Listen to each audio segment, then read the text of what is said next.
Hi, Sifu Mazza here with our Wing Chun training tip of the week. Today I'd like to share with you an old school Kung Fu technique called unstoppable punch training. So if we look at the kinematics behind a Wing Chun punch or any other system that uses the Chinese sun fist, how we drive the arm up and out. So I'm going to start by demonstrating this drill with a body bar, and then I'll teach you how to develop your own. This body bar is light, it's 15 pounds. It's moderate weight. If you need to start lighter, they sell them in 8, 10, 12, 15, all the way up to 40-pound increments. When you do the drill, you want to open up to a high ma, the Yiji Kunyan ma from Wing Chun, or just a high ma for any other stance, from any other system. So we're going to place the bar on our wrist, and we're going to keep the arms parallel with the ground. So you can do an open finger like a Buji strike, or close the fist.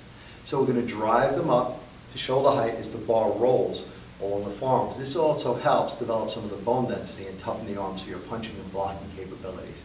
So we drive it up and back down, moderate pace. You don't need to go fast and you don't need to go super slow.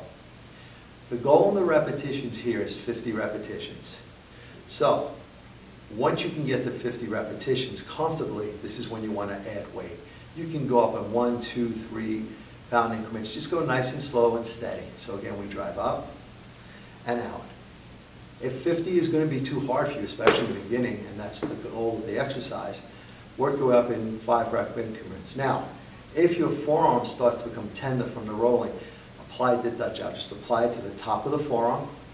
Either side, once it dries, place your bar back on your forearm and roll up. So, if you need to do 10 sets of 5, 5 sets of 10, 2 sets of 25, any repetition that you deem that you feel comfortable with until you can work up to 50 pounds. So, you don't need to spend money on a body bar. You can use a barbell. The old way it was done is you took a piece of galvanized pipe, roughly 30 inches long. It was threaded on both ends, so you can go to a Home Depot, Lowe's, one of your local hardware stores and ask for a piece of galvanized pipe. You do need it threaded on both ends. And you can get something called end caps. So you want to screw the end cap on one end, and then you're probably going to buy, today's standards have to go online, boxes of steel shot. They usually come in 10-pound boxes.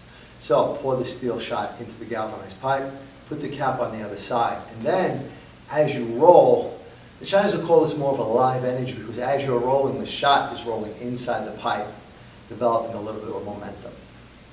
So you can make your own or buy a body bar. Remember, train consistently. Do this exercise 5 days a week. Don't forget, if you get tender or bruised, apply the Dutch out. Thank you and enjoy your training.